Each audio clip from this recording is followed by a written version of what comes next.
ก็มีแต่ว่าบ่เห็นที่ทำเพิ่นเล็กๆน้อยๆแล้วก็พุ่นแหละพาเพิ่นไปอันนั้นพุ่นแหละพาเพิ่นไปใช้เมื่อกี้มื้อวันอังคารนุ่งได้มาหาข่อยสะพานดึกจอดเนี่ย2คนแต่เจ้าว่าแม่นบ่เจ้าเข้าสะพานเมื่อวานนี่แม่นแล้วเพิ่นว่าจังได๋น่ะก็บ่ตามเฮาว่าแหละแต่ว่าพามาเฮือนเจ้าบ่ได้หยังนี่ก็เลยว่าบ่แม่นก็ไว้พอเขาอยู่ซื่อๆก็เลยจะเอานี่มา2คนเขาบ่ฮู้จักเดี๋ยวให้ลูกคนหนึ่งไปทางไหนเลยไว้ไปเล่นไปเล่นแล้วบ่อยู่ไปตำ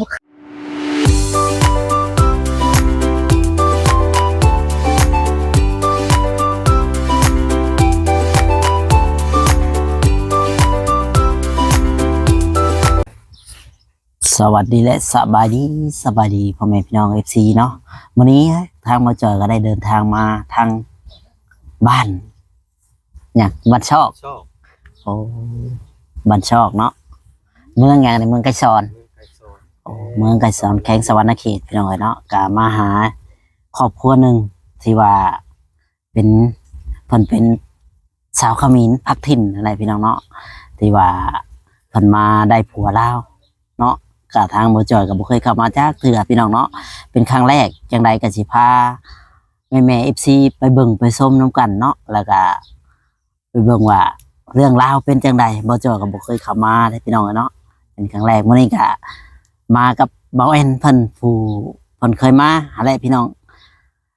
บ่เว้าหลายใจห่างจะพากแม่ FC เนาะกดไลค์กดแชร์กดติดตามให้กำลังใจหน่อยเด้อเพราะว่าทางบ่จอยลงคลิปใดก็คือสะม้อยสะมีเนี่ยบ่ฮู้ว่าเป็นหยังพ่อแม่พี่น้อง FC บ่เห็นบ่คลิปบ่จ่อยหรือว่าจังใดพี่น้องเอ้ยบ่เว้าหลายใจห่างก็สิพาไปเบิ่งเพิ่นเฮ็ดเวียกเฮ็ดงานในสาวเขมรพักถิ่นพี่น้องเอ้ยเนาะที่ว่าเพิ่นบ่จักทางเมืองบ้านก็ว่าน่าจะตอนนี้เพิ่นก็อาจจะเป็นคนลาวเลยนั่นแหละพี่น้องเนาะคิดว่า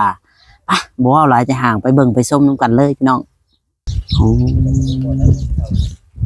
นี่พี่น้องวนอยู่บนเสาก็ได้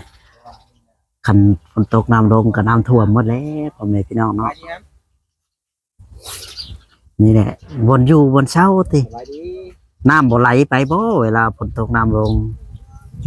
อีกมันหนักอยู่ป้าก่อนมีเกมนะนี่แหละพี่น้องเอ้ย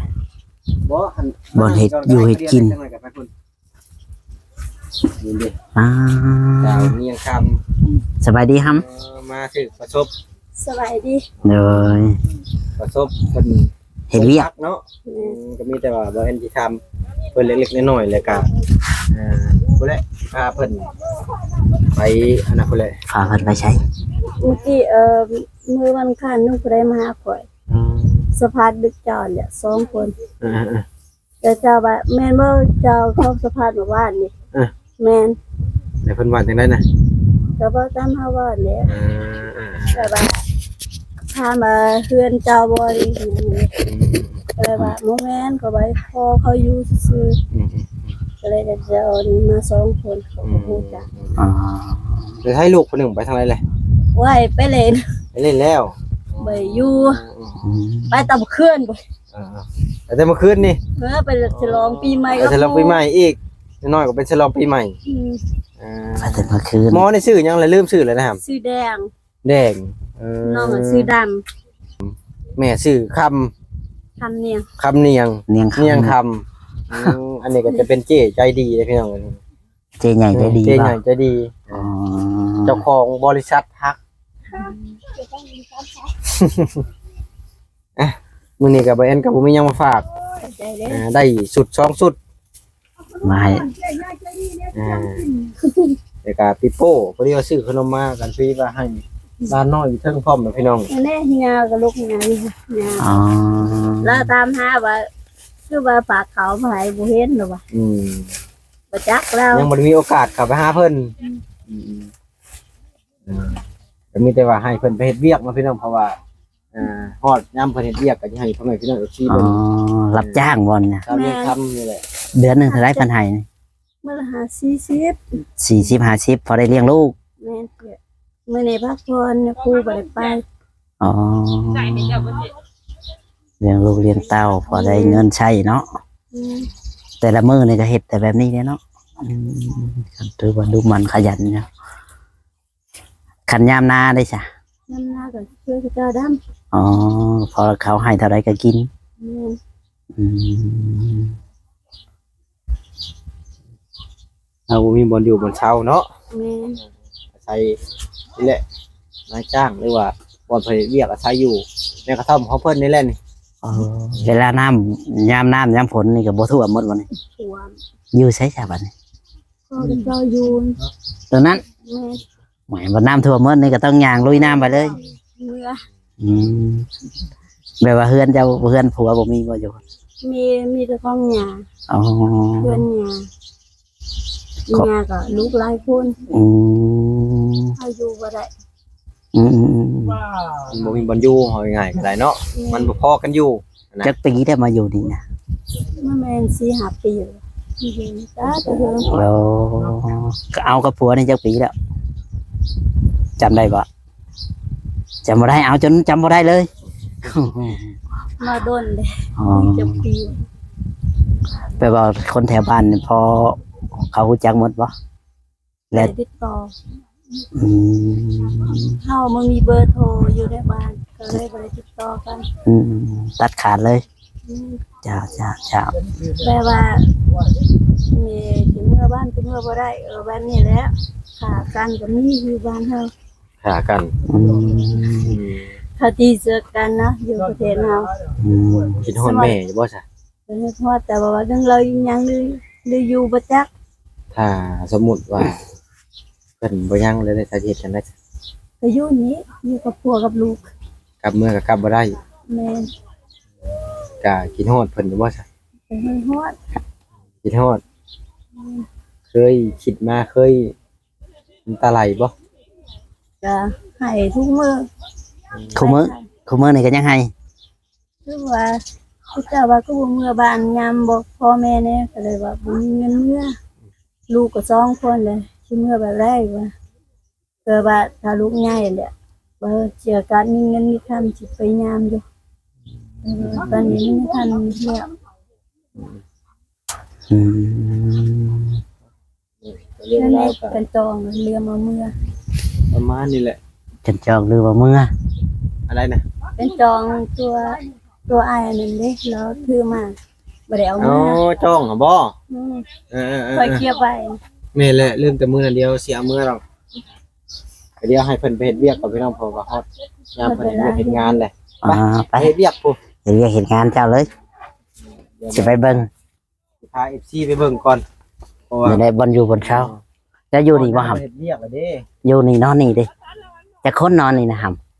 าเฮ็ดเวียก ำ4 คนมัด เฮ็ดเวียก 4 คนมาเฮ็ดมานอนนี่โอ้นางลงตู้น่ะบ่าวสิถามเจ้า4 คน มีผู้ใดเนี่ยมีแม่อ๋อมีพ่อมีแม่มีน้องพร้อมนี่เนาะเจ้าก็มาอยู่นี่นอนในนี่บ่หนาวบ่หนาวเออบ่ได้ไปนอนน้ำยาบ่ บ่ได้ไป คันแม่พาเมื่อสิเมื่อบ่เมื่อบ้านแม่นะฮะบ่เมื่อเป็นไงบ่กินฮอดแม่บ่สมมุติว่าแม่เมื่อนะ ฮะ นอนอยู่ตรง อีทอดอยู่แต่บ่เมื่อ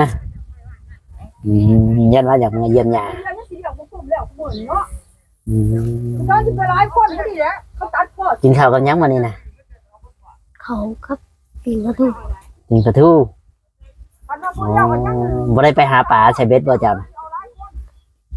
เขาเฮียนเฮาน้องได้เล่นนี่ ซี ปลาซีเขียนชื่อเจ้าของได้อยู่บ่ล่ะเขียนชื่อเจ้าตัวเองได้บ่เจ้าชื่อในอะไรจ้ะนะ แดง สีแดงแดงมีสระหยังอ่ะขอถามจ้ะชื่อเจ้าเองน่ะ มีสระตรงงอตลอ แม่นว่าตลอดแม่นว่าเขียนมาได้นะมันจะก็สื่อตัวเองเอาจัก ก็ บอกเพิ่นไปซื้อก็ได้เขาค้ำเขาพี่ก็ซื้อเขาแดงคนมันก็มองอยู่ ว่องเนาะ บอกเพิ่นได้แม่อยากได้เพียงอยากได้เครื่องเขาเงียนเก่งๆบรรจุเขา เด็กเขาเฮียน รัดซอยนี่ก็ได้ อืม รัดซอย โดย นอนย่ามแล้วก็เพิ่นซื้อเครื่องซื้อเพียงให้เขาเงียนก็บ่ได้เสียค่าเทอมก็เสีย โอ้ รัดเอาเขาเด้ เจ้า รัดซอยจนฮอดก็เฮียนแกงเพิ่นก็ซอยจนสุดพุ่นแหละ โอ้ เฮียนบ่เก่งมันก็เตะหนี่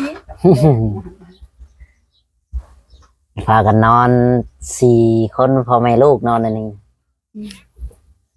เฮียนให้เขาก็นอนได้กินเขามันอยู่นี่มันเป็นตะอุ่นเด้ แม่นแล้วเพราะว่ามันต่ำไปว่าลมมันก็สิพัดกายในน้อยนึง ยังไงเขาก็มี เจ้า อยู่นี่มันอุ่น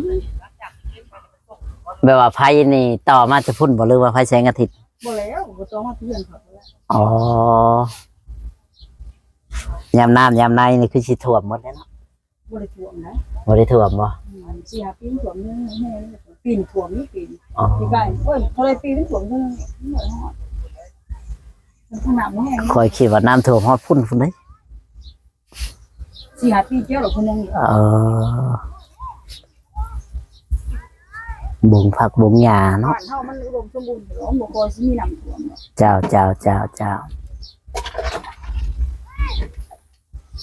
นี่มันก็อยู่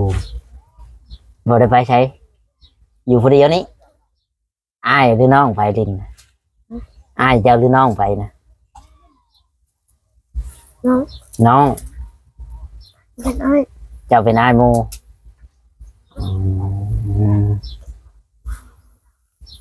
คือบ่ไปเฮ็ดเวียกซะแม่เลย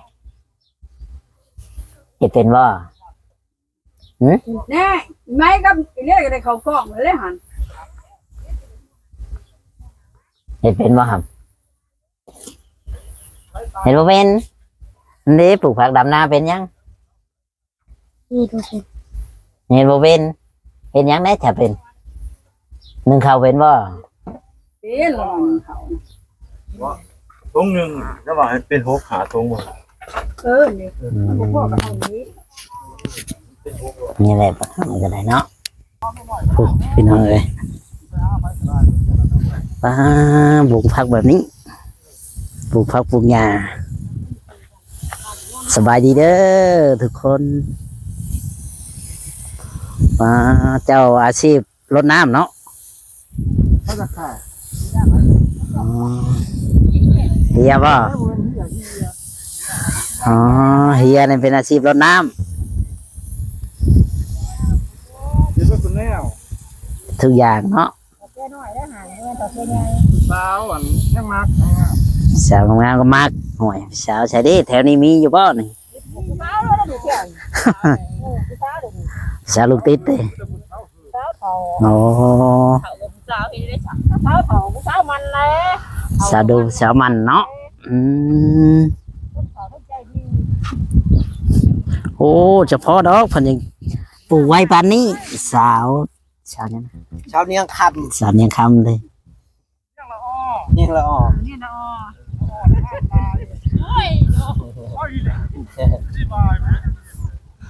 ละออละออทมๆ เขาก็เอาไปชิว ห้องเป็นเพลงเป็นภาษาเขมรให้ฟังดู ๆห้องบ่เป็น ยังซื้อ โอ้บ่เป็นนั่นคือมันก็ห้องเป็นเอามึงรู้จักวักหนึ่ง อืม สาวคอมเมนต์ตัวเองได้บ่ได้ฟัง เอาวะลองว่ามึงรู้ปัจจุบันนี่ยังเป็นอยู่บ่ ภาษาคำนี้ถ่ายแล้วเปล่า ลองว่าให้ฟังดู ถามว่าภาษาคำนี้เหนื่อยไหม กินข้าวฮะ โบบาย อบบ่าย ถ้าเราเป็นอยู่ในสถาน โบบาย โมเมนต์ น้ำเด้ โอบตึก อบตึก ก็เป็น โอ้ คันมักผู้บ่าวเว้าในไหนนะ สลัน สลัน สลันเออ เพราะว่าพวกคำนี้เนี่ยมัน สลันจุงเบยบ่ เออ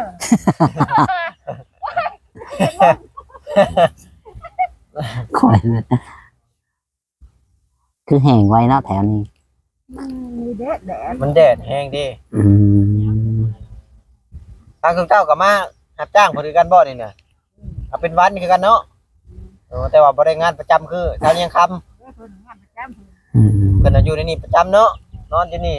ก็บ่ เออ เรื่องน้ำท่วมเย้ ไปอยู่ทางใต้น้ำท่วมบ่นี่ ผมไม่ถึงว่าอยู่หั่นแหละ น้อยขนกนี่บ่ ว่าทำนี่แหละ อ๋อ ทำใครทำนี่ เบิ่งปลาลอยดิ บ่ให้บ่ง แล้วแล้ว มันบ่มีคนตัดกล้องให้ ยับเถอะเอ๊ะ มาขอจับให้จะเบิ่งไว้ โอ้ยมันถึกทางตอบแดดแล้วมันบ่เห็น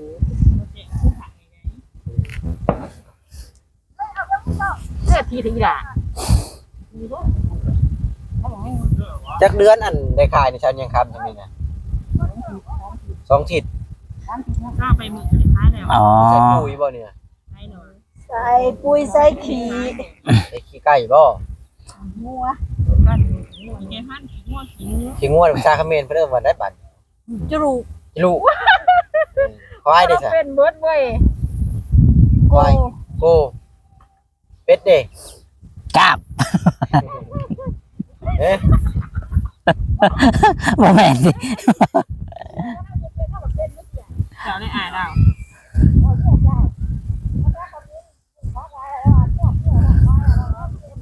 โอ้เราเป็นนอนบ่งพักดำนาคือสิไว้อยู่ครับแบบนี้ ไป ถ้าน้ำแม่เนี่ย สาวเนียน นี่เนาะ เอาไว้ มาบ้านกันยังคำ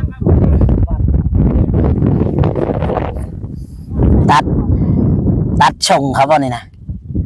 พักหนึ่ง มันเป็นดอกขายเองเราดิ อ๋อ รับขายเอง คิดว่าเขามารับมาส่งแบบว่ามารับในบ้านเนี่ยนะ รับทำด้วยกัน อ๋อ ตัวนั้นแล้วก็ครับ อ๋อ มันคงเคยคอยแล้วก็ครับทำสิเบิร์ด อ๋อครับชื่อครับส่ง เนาะเพื่อนทางผู้คน ครับส่งครับขาย ด้วยมีเนี่ยให้ปลูกก็เลยปลูกไปนะ อืมคือเมื่อวานเอาในมาลด ได้มันจะได้ผมจะต้องป้าไว้ให้เดียวได้ อ๋อ เพื่อนเอามาเฮ็ดแนวบ่ แม่น ไปทำพันธุ์มัน เขาถึงไม่ใช่แนว อ๋อมันก็สิบ่ ถ้ากาชอบแล้วไว้เที่ยวได้อันนี้เที่ยวได้เพราะว่าเขาสึกไว้เลย ตอนตุ้งนี่เฮ็ดแนวบ่ได้บ่ มันโมวี่ดอก เนาะ คือว่ามันงามคืออันดอกกุหลาบในห้องกระตัดแล้ว อ๋อ คือหักพักชนัดอันกุหลาบ เจ้าตั้งไว้พักกะปิ มาดูนะเจ้าสภาพแล้วมาเพิ่งผ่านมาอีกไปนอกบ้านนี่ อันนี้ยัง น้องบ่รู้จักซะ อันนี้ยังหน่อยไปได้นี่ เพิ่นอยากมาช่วยนี่แหละเพิ่นเฮ็ดยามบ่มีวันอยู่มื้อเช้านี่แหละเพิ่นก็สัมภาษณ์ให้ เลยขอยว่าไปมาถาม เบิ่ง เพราะว่าพ่อสภาพได้บ่ได้เพราะว่าถามว่าอยู่จังปี คนดังในนี่เขาจะมาสัมภาษณ์ขนาดปลูกผักยังมีคนมา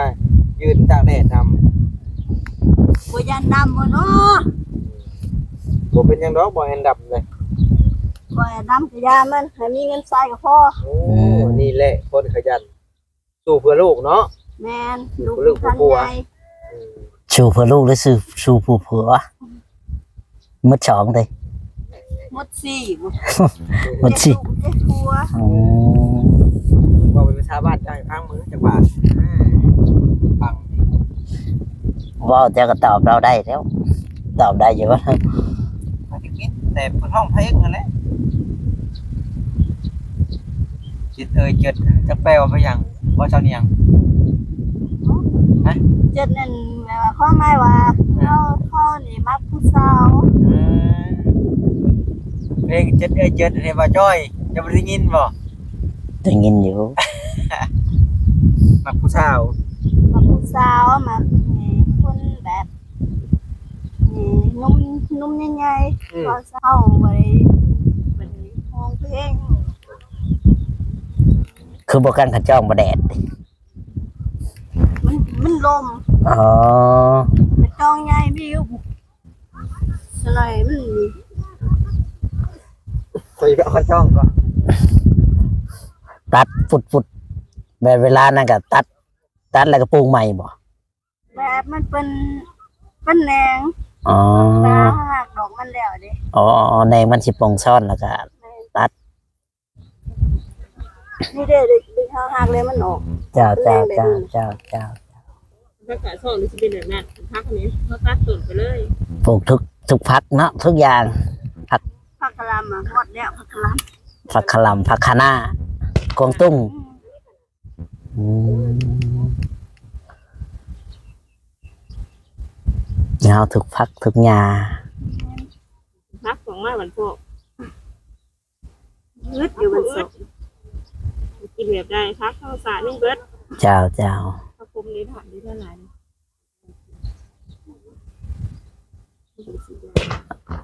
โอ้ย เจ้าเล่นปีใหม่แล้ว เขาเล่นปีใหม่มา ไปตะมื้อคืนนี่ทันมาอยู่ โอ้ยเจ้าคือบ่ไปตาม โอ้ยน้ำบ่เห็นบ่ไปบัดพุ่นเพราะว่าเป็นน้ำลูกแน่น้ำบ่เห็นลูกสิฉลองปีใหม่กับหมู่ อ๋อฉลองปีใหม่กับหมู่ แต่พ่อแม่แล้วบ่เคยฉลองหรอกเฮ็ดเวียกก็อยู่นี่แหละ น้ำเด้อ บ้องอยู่